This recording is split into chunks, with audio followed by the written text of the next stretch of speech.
Welcome, everyone, to your Secure Privacy and Security segment. I'm Anna Berry with the CEO of Sekur, Alain Ghiai. So this is your weekly hack, and we're talking about data breaches. Obviously, they are happening more and more. It seems like brick and mortar stores are closing left and right, and everyone's shopping online. I still personally like to go in, try it on, feel it, touch it, but not everyone does. So what does that do, Alain? Because that is really exposing our data, because you liken it to leaving your credit card in a restaurant for weeks on end. So talk a little bit about the dangers of online shopping. Yeah, well, I think we were reading that 12% of online stores that basically don't protect users' data and they expose the user data. I'll add an extra layer. Some of these people even sell your data because it's good money. You know, whenever they ask for your email for their mailing list, just so that you know that email now is sold 100 times over once you give it to them. So that's just one aspect, but there's other aspects too. I always say that it's when things get hacked and exposed and people's data gets exposed, it's not just the big tech companies. It's basically the people who buy those lists and then they store it in their, unsecure environment. That gets exposed, hacked, employee issue. I mean, so many things. Look what happened lately with the US government. It was an employee, I guess, or somebody that exposed that data. That's embarrassing now to the government. So sometimes it's a human thing, right?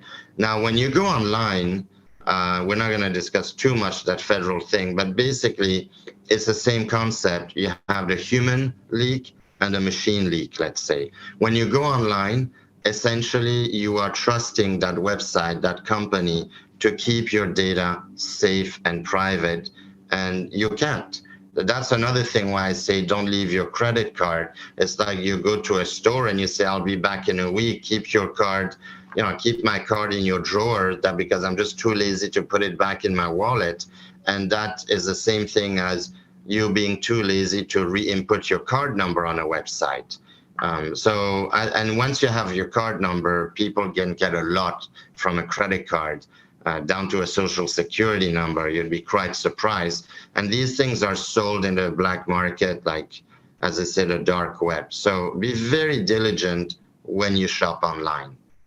Exactly. And you mentioned that article, roughly 12% of online stores forget their backups in public folders due to human error or negligence. And like you said, I mean, it could be anything from your email address, your phone number, to your home address. And that's what's scary right now. It seems like anytime you shop online, they want all of your information, including the names and ages of your children. It's ridiculous. So what can we do to really protect ourselves when it comes to sharing information, especially emails? So first of all, when you give your data to a website, you have to give information.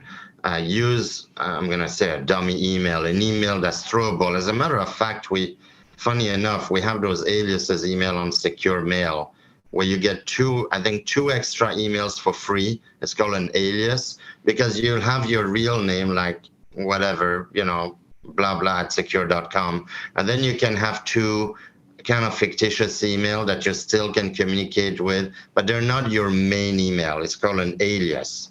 An alias is exactly that. You can use that or use one of the big tech emails anyway, because they're going to resell it. So don't use your prime email when you sign up to buying something online. The other thing is always check the URL. That sometimes there's a little lock, HTTPS. That means it's a secure site. Click on the lock.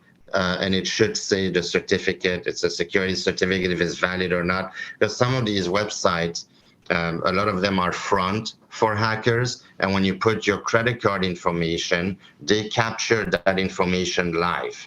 The other thing, obviously, never store your card on a website, whether it's a food delivery or obviously the big ones that we can't name on TV, the biggest shopping sites in the world. Don't leave your credit card. Don't save them. Try not to. People do travels, right? Air travel, hotels. I mean, I just did that. I don't like to keep my card in the hotel website. A lot of people have memberships in these hotels and airlines. And it's just easy. That way you don't have to put it back, right? So try not to leave a footprint. It's essentially like leaving your fingerprints all over something, and you want to reduce that fingerprint all over, because somebody can take that fingerprint and essentially impersonate your identity. That's how scary it is on the internet. That's exactly what they do. And we talked about ChatGPT not too long ago. Now with artificial intelligence, a machine will be able to take your digital footprints, whatever it may be, and literally impersonate you. I mean, they can look like you, they can have your voice, anything. You put 1 million photos and videos on the internet. I'd like to see now what these artificial intelligence are going to do with it and impersonate you and commit crime in your name with your social, your credit card, and your look and your voice now. It's pretty scary out there. It's terrifying. Even when Elon Musk starts warning us about AI, you know something's up. Well, again, like you said, Alain, many times to reduce your social media footprint, got it, as well as do not leave your credit card information out there with any online shopping. And that is valuable information. Again, it's a lifestyle change because we're so used to the convenience. But the question is, what is your privacy worth to you? So I want to just close with the simple adjustment, right? So you can use your big tech email, but that's why we incorporate a secure email. So let's close with explaining how simple that is. We can keep our big tech, but when we share our data, we need to use secure. Absolutely. So if you have a secure email, you can email someone using our secure send feature. They can reply back using secure reply. They don't need to have secure. And the concept is that whole communication happens only in our servers in Switzerland. Nothing goes over the internet. It's as simple as that. It's like you're in Switzerland, the other person hooks in and gets communicate with you in Switzerland in full privacy and security. And before we leave, I want to offer a promo code, privacy. You can go to secure.com, buy any of our services, and put promo code privacy. You get 15% off for 5 years. You can also go to Secure VPN, which is a brand new VPN, and put the same promo code and buy the VPN as well. I would recommend a VPN, especially ours, because we don't use the big tech companies and the hyperscalers.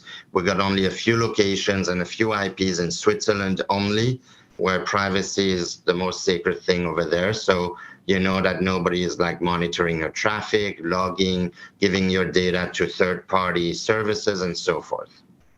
Wonderful. Well, privacy has arrived with Secure. Always great speaking with you, Alain, and we look forward to seeing you again next week.